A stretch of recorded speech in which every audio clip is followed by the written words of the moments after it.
우리가 오늘 읽은 본문의 말씀 중심으로 그 이름을 에베네셀이라 하니라 라는 제목으로 말씀의 은혜를 함께 나누기 원합니다.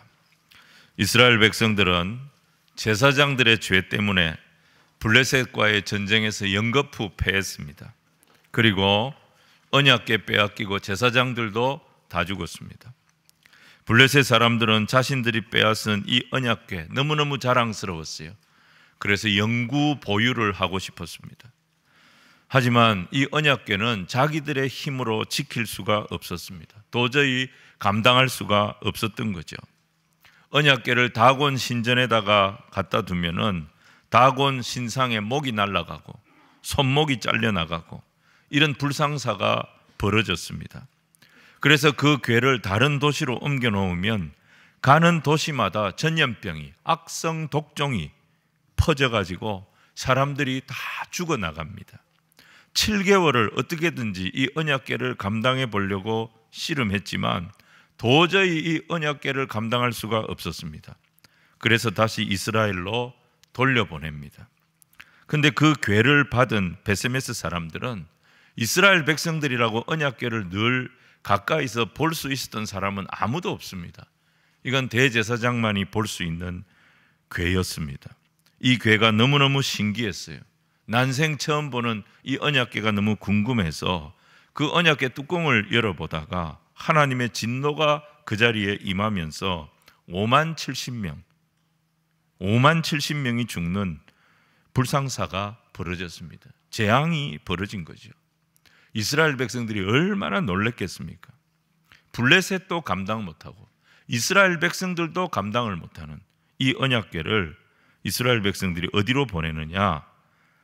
이스라엘 땅이면서도 블레셋 사람들이 점령하고 있던 저 변방의 기럇 여아림, 그 산골짜기 아미나답의 집에 이 언약궤를 갖다 놓습니다. 거기서 20년 동안 언약궤는 또 방치가 되었던 것입니다. 그 20년이 어떤 시간입니까? 이스라엘 백성들이 다시 하나님을 외면하고 살았던 시간이었습니다. 여러분, 이 20년 동안에 아이 사무엘이 자라고 있었습니다. 어엿한 성년이 되어졌습니다. 성년이 된 사무엘은 어느 날 이스라엘 백성들을 미스바로 다 불러 모았습니다. 거기서 하나님의 말씀을 가르쳤고 하나님을 예배하기 시작했습니다. 이 소식을 들은 블레셋 사람들이 군대를 동원해서 쳐들어옵니다. 그때 하나님은 이스라엘을 도우십니다. 20년 동안 잠잠하셨던 하나님, 미스바에서 이스라엘 백성이 하나님의 말씀을 듣고 예배를 회복하기 시작할 때 쳐들어오는 블레셋 사람들 가운데 이스라엘을 지키시기 시작합니다. 그래서 한 번도 이기지 못했던 이 블레셋에 이스라엘은 큰 승리를 거두게 되었고 블레셋 사람들에게 빼앗겼던 땅들 다 되찾도록 해주십니다. 사무엘은 그 승리의 현장에 큰 돌을 세우고 그 이름을 에베네셀이라고 했습니다. 에셀은 도움이라는 뜻입니다. 에벤은 돌을 의미합니다. 도움의 돌. 그래서 오늘 말씀을 보면 에벤에셀이라 이름하고 그 뜻을 여호와께서 여기까지 우리를 도우셨다, 이렇게 해석을 하고 있는 것을 보게 됩니다. 하나님께서 도와주셨다. 하나님은 우리의 도움이 되신다. 여러분, 이걸 신약적으로 해석을 하면 여기까지 온 것이 다 하나님의 은혜였다, 이 고백을 한 것이죠. 고린도전서 15장 10절에 사도 바울이 뭐라고 했습니까? 나의 나된 것은 하나님의 은혜로 된 것이니, 이 고백을 하지 않습니까? 이게 사실은 구약적으로 표현하면 에베네셀의 고백을 사도 바울이 한 겁니다. 내가 내 힘으로 산 줄 알았는데, 내 머리로 산 줄 알았는데 내 힘으로 사는 것이 아니고 하나님의 도움으로 여기까지 왔구나. 하나님의 은혜로 여기까지 왔구나. 그 감격과 그 감사가 녹아있는 신앙 고백의 자리가 바로 에벤에셀이었던 것입니다. 여러분, 성경의 사람들은 이 고백을 곳곳에서 했습니다. 시편 94편 17절 보시면 여호와께서 내게 도움이 되지 아니하셨다면 내 영혼이 벌써 침묵 속에 잠겼으리로다. 여기서 침묵은 죽음을 말합니다. 시편 기자가 뭐라고 고백한 거예요?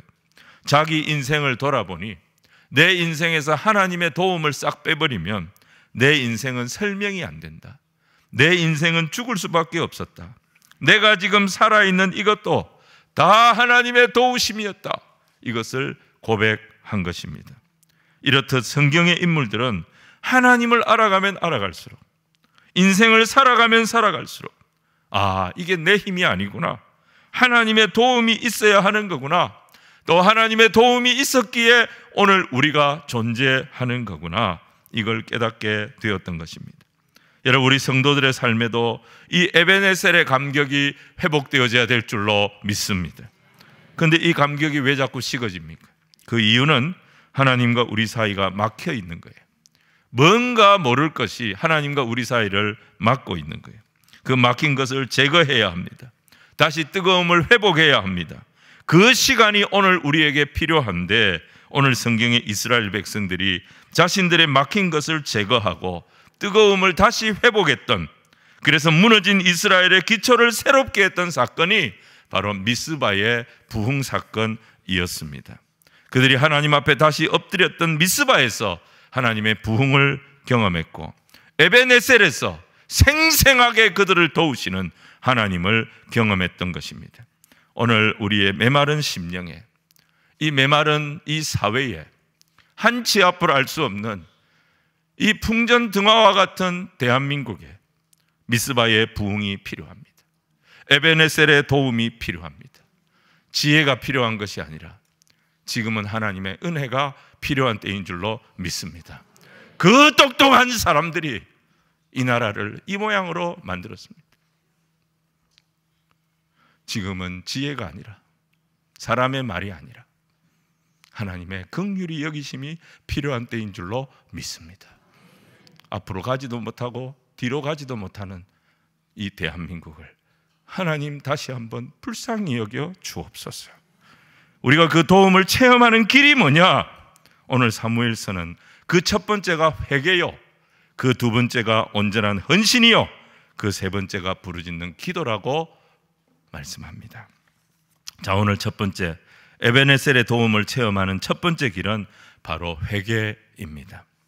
하나님의 언약궤는 지금 기럇 여아림 아비나답의 집에 방치되어 있습니다. 누가 이 위험한 언약궤를 자기 집에 갖다 놓으려 하겠습니까? 그러니까 이 아비나답의 집은요, 기럇 여아림이라는 동네 자체가 이스라엘 백성들이 사는 동네 중에 제일 변방 도시예요. 이스라엘도 아니고 블레셋도 아니고, 이스라엘 땅이었는데 블레셋 사람들이 점령해서 이스라엘 땅이라고 보기도 그렇고 블레셋 땅이라고도 보기도 그렇고, 오늘로 말하면 무슨 비무장지대 같은 그런 저 변방 마을, 거기가 기럇 여아림이었어요. 그 마을에서도 가장 힘없고 보잘것없고 미천한 사람이 바로 이 아비나답이었어요. 제일 만만한 사람이니까 동네 사람들은 이 아비나답의 집에 언약궤를 갖다 놓고 그 아들인 엘리야사를 성별해서 그 언약궤를 지키게 했던 것입니다. 제사장도 아닌 이 엘리야살이 이 궤를 맡은 것입니다. 아무도 맡으려고 하지 않았어요. 왜? 이 언약궤 때문에 5만 70명이 한 자리에서 죽었습니다. 이 위험한 궤를 누가 맡으려고 하겠습니까? 그러니까 아비나답의 집은 이걸 떠안은 겁니다. 엘리에셀이 이 궤를 맡았어요. 근데 엘리에셀은 그 앞에서 기도하고 번제를 드리고 두렵고 떨리지만 하나님을 온전히 경외했던 것 같아요. 그랬더니 20년 동안 이 집안에 아무 문제가 일어나지 않도록 하나님 인도하십니다. 블레셋의 독종 같은 전염병도 없었고요, 베세메스 사람들이 몰살을 당하는 그런 불상사도 일어나지 않았습니다. 하나님 20년 동안 이 가정에 은혜를 베푸셨던 것입니다. 그런데 여러분, 똑같은 기간 동안에 이스라엘은 어떻습니까? 그들 가운데 언약궤가 없었습니다. 언약궤는 기럇 여아림에 방치시켰습니다. 이게 무슨 말입니까? 그들이 예배드리지 않았다는 겁니다. 예배드리지 않고 자기 나름대로 살아보려고, 자기 머리로 살아보려고, 자기 재주와 능력으로 살아보려고 그렇게 애를 썼지만 달라진 게 뭐가 있습니까? 그들은 여전히 블레셋의 압제를 벗어나지 못하고 있습니다. 영적으로 완전히 메말라져 있습니다. 블레셋에게 압제를 당하는 동안 계속 고난과 수치가 연속되어졌습니다. 그렇게 열심히 살았는데도 이게 뭡니까? 희망이 없습니다. 소망이 없습니다. 자기들의 영혼은 너무너무 피폐해져 있습니다.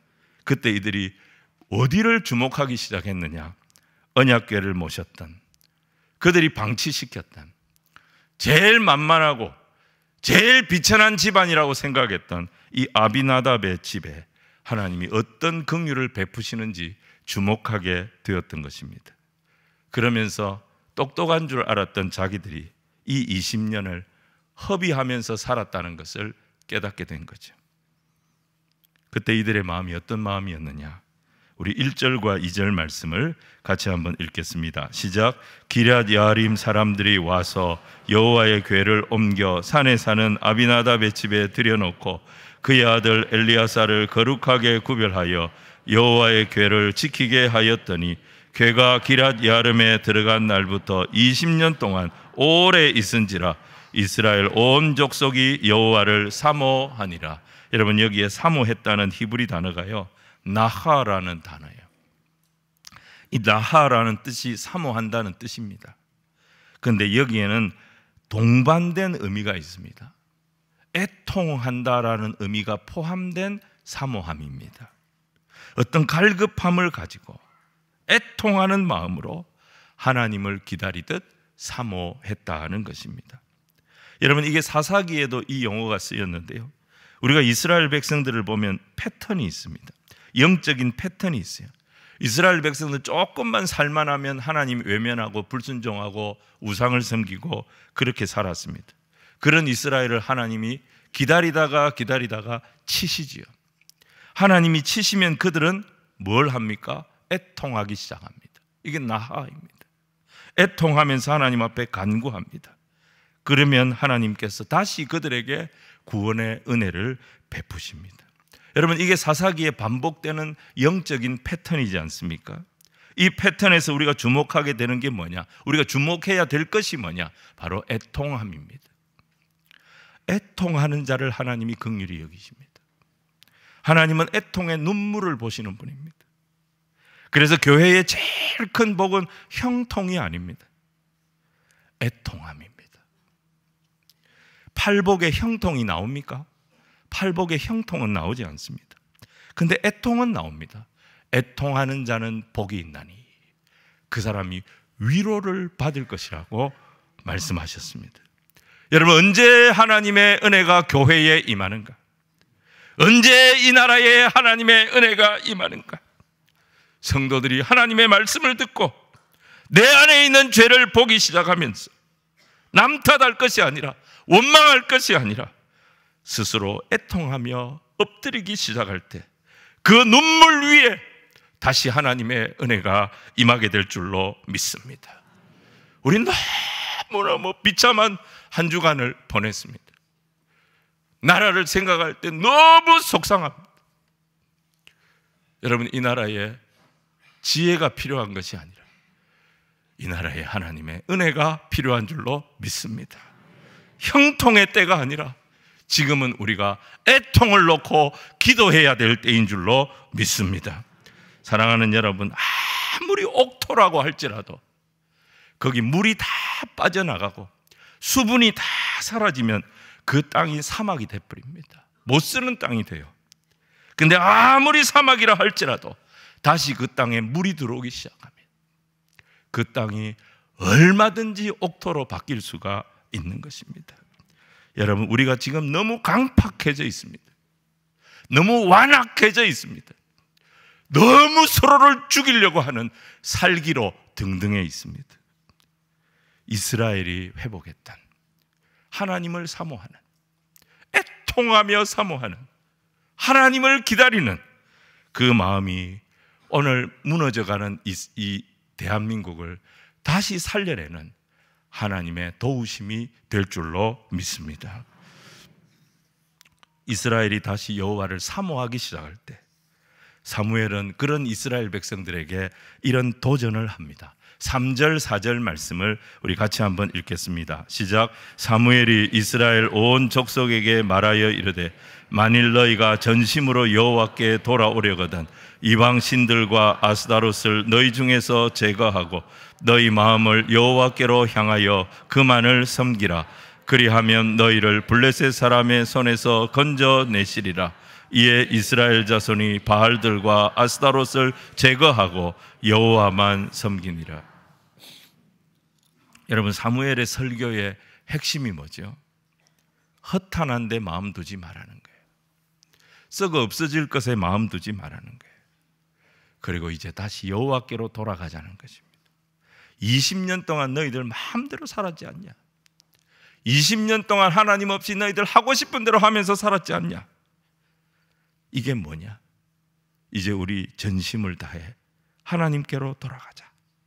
그러면서 이스라엘 백성들에게 호소하기 시작할 때 이스라엘 백성들은 사무엘의 말을 듣고 미스바로 모여들게 됩니다. 그들의 마음속에 사모함이 있었기 때문에, 애통함이 있었기 때문에 미스바에서 그들은 여호와 앞에 엎드리기 시작했고 금식하며 기도하기 시작했는데 6절을 보시면요, 이분들이 특별한 행동을 합니다. 그들이 미스바에 모여 물을 길어 여호와 앞에 붓고, 물을 길어 와서 여호와 앞에 붓기 시작합니다. 여러분, 이게 뭐냐면 회개를 표현하는 행동입니다. 예레미야 애가 2장 19절을 보시면 초저녁에 일어나 부르짖을 지어다 내 마음을 주의 얼굴 앞에 물 쏟듯 할지어다, 이런 말씀이 있어요. 이것도 회개를 의미하는 표현입니다. 회개가 뭐냐? 물을 쏟듯이 내 마음에 있는 모든 죄덩어리들을 하나님 앞에 쏟아붓는 거예요. 시편 62편 8절에는 이렇게 말씀합니다. 백성들아 시시로 그를 의지하고 그의 앞에 마음을 토하라. 하나님은 우리의 피난처시로다. 피난처 대신 하나님 앞에 우리의 마음을 토하는 것, 이게 뭐냐? 회개라는 것입니다. 여러분, 또 마음을 토한다는 것은 자신의 모든 것을 다 노출시키는 것을 의미합니다. 하나님 앞에 이제 내가 숨길 게 없습니다. 하나님 앞에 내가 이제 더 이상 감출 게 없습니다. 하나님, 내가 이 모양입니다. 우리가 이렇습니다. 하나님, 두 손 들고 나아갑니다. 주여 우리를 도우소서. 완전히 항복하겠다는 뜻이 회개입니다. 그러면서 그들이 뭘 합니까? 이 회개와 함께 그들이 금식을 했다 그랬습니다. 금식을 하면 힘을 못 씁니다. 밥을 안 먹으니까 어떻게 힘을 쓰겠습니까? 자기가 자기를 도울 힘이 없도록 만드는 것이 금식이에요. 우리는 조금만 힘이 있으면 하나님 의지 안 합니다. 조금만 다른 거 의지하고 기댈 거 있으면 그것 쫓아가지 하나님 생각 안 합니다. 금식은 뭐냐? 스스로 자기를 도울 수 없는, 완전히 힘이 빠진 상태로 만드는 것이 금식이에요. 이스라엘 백성은 두 가지를 한 겁니다. 하나님 앞에 자기를 다 노출시켰습니다. 두 손 들었습니다. 그리고 하나님, 나는 힘이 없습니다. 하나님 온전히 우리를 도와주시옵소서. 하나님의 도움만을 구하는 그런 회개와 금식을 행한 것입니다. 이스라엘 백성들이 미스바에서 한 것은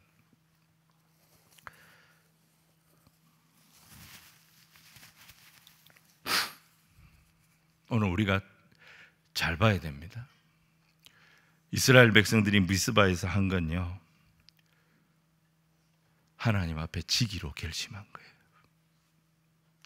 20년 동안 하나님 이기려고 하나님은 그렇게 흔들어댔습니다. 근데 20년 만에 그들이 하나님 앞에 돌아와서 하나님 앞에 지기로 결심한 거예요. 그 출발이 회개였습니다. 갈라디아서의 사도 바울이 고백했던 나는 죽고 그리스도가 사는 것, 이게 바로 이겁니다. 십자가의 신앙, 부활의 신앙, 이게 바로 이겁니다. 그때 뭐가 일어나느냐? 하나님의 도우심이 시작이 됩니다. 내가 하나님 앞에 지기로 결심할 때, 그렇게 안 죽으려고 바둥거리던 내가, 그렇게 이겨먹으려고 바둥거리던 내가 지기로 딱 결심할 때, 거기서부터 에베네셀의 하나님이 하나님의 백성을 찾아오시는 것입니다. 그리고 우리를 도우십니다. 진정한 승리를 경험하게 하시는 것입니다. 여러분, 에베네셀의 도움을 체험하는 두 번째 길은 온전한 헌신입니다. 오늘 보면 9절을 보시면요, 사무엘이 젖 먹는 어린 양 하나를 가져다가 온전한 번제를 여호와께 드렸다고 했습니다. 여러분, 번제가 뭡니까? 번제는요, 재물을 100% 다 태우는 거예요. 100% 다 태워서 드리는 제사가 번제예요. 화목제는 남은 거 나눠 먹기라도 하는데 번제는 그렇게 할 수가 없어요. 하면 안 됩니다. 온전한 번제는 제사를 드리고 난 뒤에 아무것도 남는 게 없어야 됩니다. 그게 온전한 번제입니다. 다 태워버리는 거예요. 우리가 복음송 중에 이런 찬송이 있습니다. 내 삶은 주의 것, 내 삶은 주의 것, 온전한 신뢰를 주께 드리네. 보이지 않아도 믿음으로 걷네. 주 영광 바라보며 주만 따르리. 이게 번제예요. 나를 드릴 때, 완전히 나를 드릴 때, 그때 하나님이 도우신다는 것입니다. 여러분, 모세가 그런 인생을 살았습니다. 모세를 하나님께서 부를 때 모세가 선뜻 하나님 말씀에 순종 안 했어요. 모세는 계속 거절했습니다. 모세는 계속 거부했습니다. 하나님 못합니다. 하나님 안 됩니다. 하나님 내가 어떻게 합니까? 나는 말을 못합니다.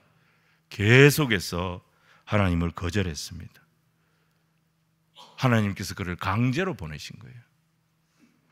그런데 하나님께서 그를 강제로 보내셔서 하나님이 어떻게 일하시는지 보여주십니다.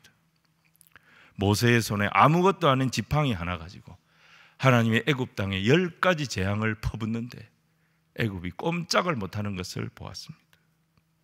그때부터 모세는 자기 손의 지팡이처럼 하나님 손에 붙들리기 시작합니다. 그가 온전히 하나님의 손에 딱 붙잡혔을 때 모세의 인생은 홍해를 가르는 인생, 반석에 물을 내는 인생, 40년 광야에서 이스라엘 백성을 인도하시는 하나님의 도움을 끌어오는 은혜의 통로, 축복의 통로가 되어졌던 것입니다.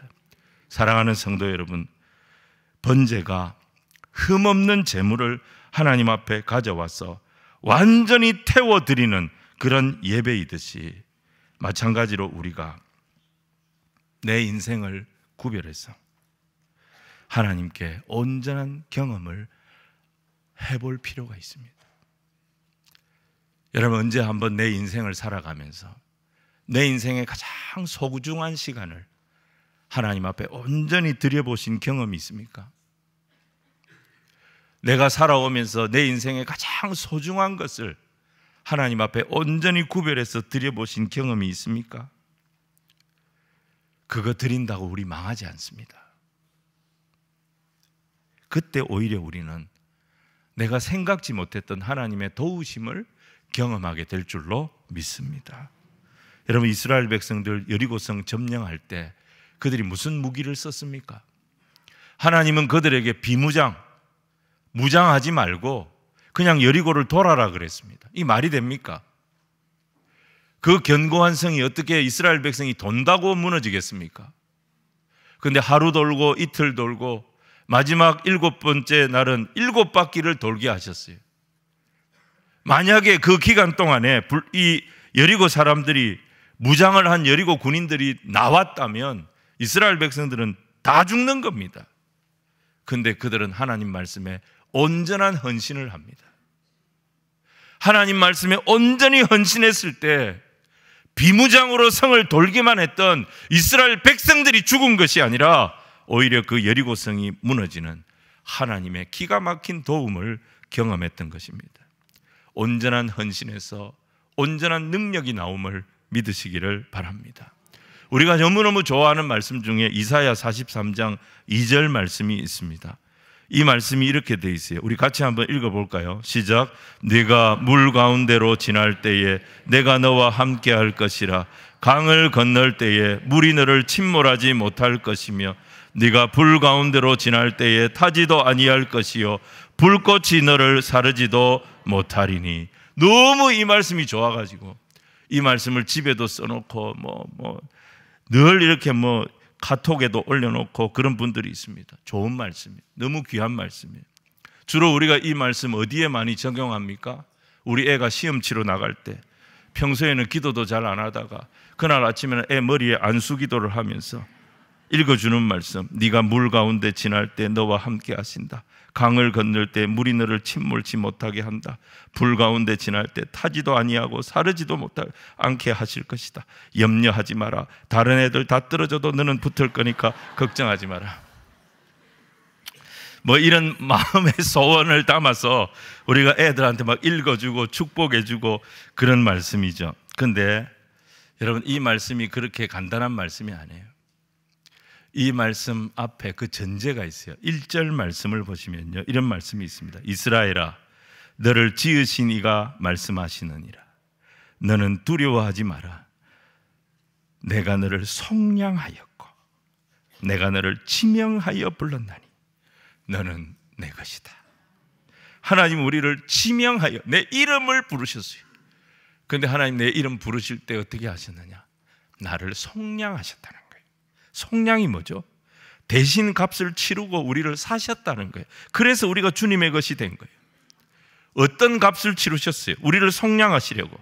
주님은, 우리 하나님은 자기 아들을 십자가에서 내 죄값으로 내어놓으셨어요. 아들을 포기하고 나를 속량하셨어요. 하나님은 우리에게 온전한 헌신을 하신 거예요. 고린도전서 6장 20절 보시면 이런 말씀이 있습니다. 값으로 산 것이 되었으니 그런즉 너희 몸으로 하나님께 영광을 돌리라. 우리 주님이 우리를 위하여 자기 피를 내놓으셨어요.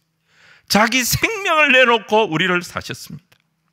그걸 안다면 너희는 세상의 종이 되면 안 된다.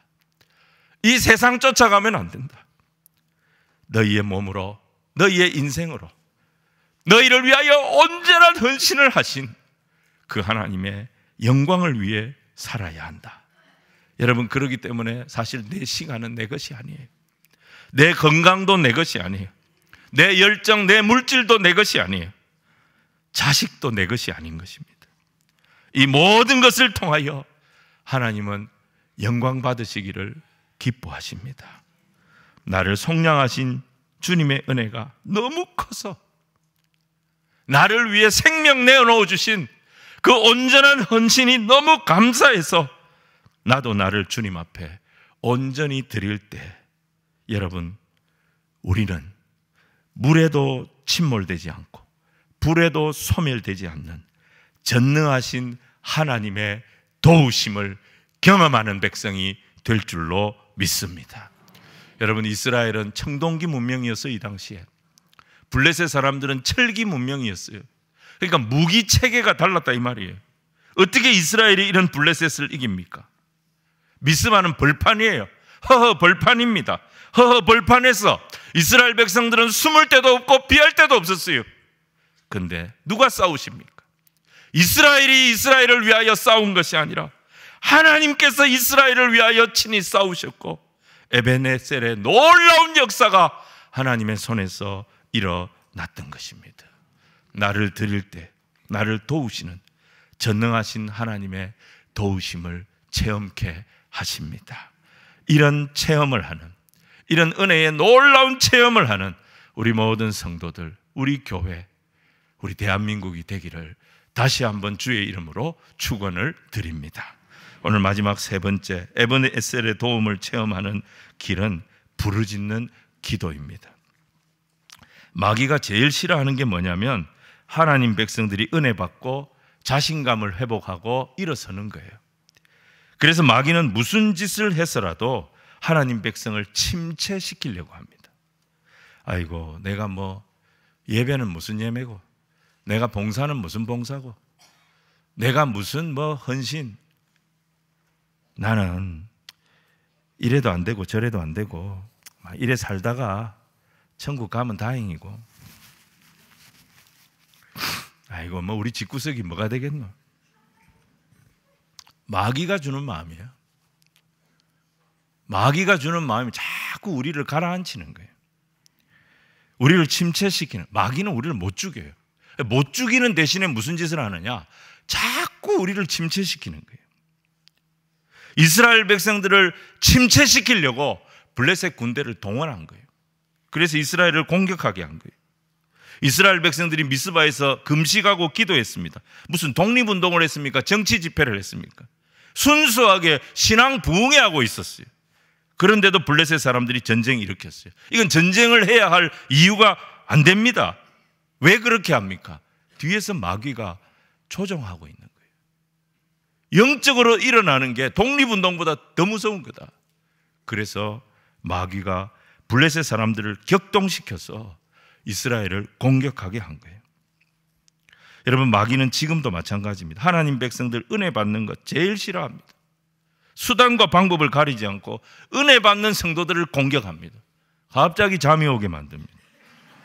그래, 어제 자고 왔는데 또 잠이 오게 만듭니다. 뭐 바쁜 일이 생기게 만듭니다. 급한 문자가 오게 만듭니다. 나가는데 내 차 앞에 다른 차가 꽉 대가 나오지를 않습니다. 우리를 격동시킵니다. 은혜를 다 쏟아버리게 만드는 것입니다.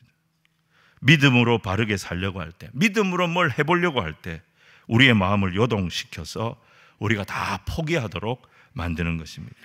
여러분, 이때 하나님의 백성들은 끌려가면 안 됩니다. 피하면 안 됩니다. 사람 원망하고 사람 불평하고 사람 탓하고 그렇게 해서도 안 됩니다. 침체되면 끝나는 겁니다. 영원히 마귀의 종이 될 수 있습니다. 마귀는 우리의 약점을 누구보다 잘 알고 있습니다. 어디를 건드려야 저 사람이 무너지는지 다 알고 있습니다. 희한하게 그걸 건드립니다. 블레셋 군대가 쳐들어왔어요. 다른 때 같으면 이스라엘 사람들 다 도망갔습니다. 아이고, 우리가 기도는 무슨 기도나? 괜히 모여가지고 블레셋 사람들이 싫어하잖아. 블레셋 사람들이 싫어하는 거 왜 자꾸 하노? 그러면서 다 집으로 돌아갔을 거예요. 그런데 사무엘은, 이스라엘 백성들은 그렇게 하지 않았습니다. 누구도 원망하지 않았습니다. 그들은 결단했습니다. 우리가 다시는 피하지 말자. 우리가 다시는 주저앉지 말자. 이번에 받은 이 귀한 은혜 우리 절대 빼앗기지 말자. 이러면서 그들의 심령에 용기가 생기기 시작합니다. 여러분, 우리가 믿음을 갖게 되면 용기가 생깁니다. 근데 이 용기라는 건 뭐냐? 두려움이 사라지는 게 용기가 아닙니다. 용기는요, 두려워도 하는 게 용기입니다. 우리가 신앙생활 해도 두려움은 옵니다. 믿음 생활 해도 염려는 찾아옵니다. 우리가 아무리 주님 붙들어도 우리를 침체시키는 그런 일들은 자꾸 벌어집니다. 근데 오늘 이스라엘 백성들은 두려움이 와도, 문제가 와도, 어려움이 와도, 염려가 와도 피하지 않고 나가서 싸웠던 것입니다. 이게 진정한 용기인 것입니다. 하지만 이들은 이 용기만 의지하지 않았습니다. 더 중요한 것을 합니다. 그게 뭐냐? 사무엘을 찾아가서 기도 부탁을 합니다. 8절 말씀, 이런 말씀이 있습니다. 이스라엘 자손이 사무엘에게 이르되 당신은 우리를 위하여 우리 하나님 여호와께 쉬지 말고 부르짖어 우리를 블레셋 사람들의 손에서 구원하시게 하소서 하니, 우리를 위하여 쉬지 말고 부르짖어 우리를 블레셋 사람의 손에서 하나님께서 구원해 주시기를 기도해 달라고 부탁했던 것입니다. 여러분, 이스라엘 백성들이 찾아와서 기도 부탁했을 때 사무엘이 어떤 일을 합니까? 어린 양 중에 하나를, 젖 먹는 어린 양, 진짜 새끼 양을 하나 잡아서 온전한 번제를 드리고 부르짖어 기도하기 시작합니다. 이게 뭘 의미하겠어요? 하나님, 우리는 이 어린 양과 같습니다. 아무 힘이 없습니다. 하나님 도와주시지 아니하시면 오늘 다 죽습니다. 하나님, 우리는 진짜 젖 먹는 어린 양과 같은데 지금 늑대와 같은 블레셋이 쳐들어왔습니다. 우리를 죽이려고 합니다. 주여, 우리를 도와주소서. 주여, 우리를 불쌍히 여기소서. 부르짖어 기도했던 것입니다. 사무엘이 어린 양을 하나님 앞에 드리고 부르짖어 기도할 때 하나님 어떻게 하십니까? 블레셋 군대가 새카맣게 몰려오는데 하나님은 직접 그들을 상대하십니다. 하늘의 우레를 터뜨리셨습니다. 블레셋은 혼비백산 도망쳤고 이스라엘 백성들은 그냥 쫓아만 갔습니다. 어디까지 쫓아갔느냐? 백갈이라고 하는 곳까지 쫓아갔는데 여기가 바로 그 유명한 에벤에셀이 되었던 것입니다. 하나님 여기까지 우리를 도우셨다. 하나님의 기적이 일어났던 것, 하나님의 영광이 나타났던 것, 그것이 바로 에벤에셀이었던 것입니다. 여러분, 우리가 우리 머리 의지하면, 우리 힘으로 하려고 하면 이 에벤에셀의 기적은 체험할 길이 없습니다. 어떻게 해야 되느냐? 오늘 본문은 세 가지를 우리에게 말씀합니다. 회개하라는 것입니다. 온전한 헌신을 하라는 거예요. 부르짖어 기도하라는 것입니다. 그렇게 했더니 약하고 어리석은 이스라엘 백성들에게 하나님은 선물을 주십니다. 에벤에셀의 승리라고 하는, 한 번도 경험해 보지 못한 엄청난 승리를 경험하게 하셨습니다. 블레셋 다 물러갔습니다. 잃어버린 땅 되찾았습니다. 그리고 이스라엘과 블레셋 사이에 하나님의 힘이 임하셔서 평화가 이루어지게 하셨습니다. 12절로 14절 우리 읽은 말씀이지만 우리 다시 한번 읽겠습니다. 시작. 사무엘이 돌을 취하여 여호와께서 여기까지 우리를 도우셨다 하고 그 이름을 에벤에셀이라 하니라. 이에 블레셋 사람들이 굴복하여 다시는 이스라엘 지역 안에 들어오지 못하였으며 여호와의 손이 사무엘이 사는 날 동안에 블레셋 사람을 막으심에 블레셋 사람들이 이스라엘에게서 빼앗은 성읍이 에그론부터 가드까지 이스라엘에 회복되니 이스라엘이 그 사방 지역을 블레셋 사람들의 손에서 도로 찾았고 또 이스라엘과 아모리 사람 사이에 평화가 있었더라. 아멘. 세 가지가 일어나죠. 하나님 블레셋을 막으십니다. 그리고 또 하나는 뭐죠? 이스라엘이 회복이 됩니다.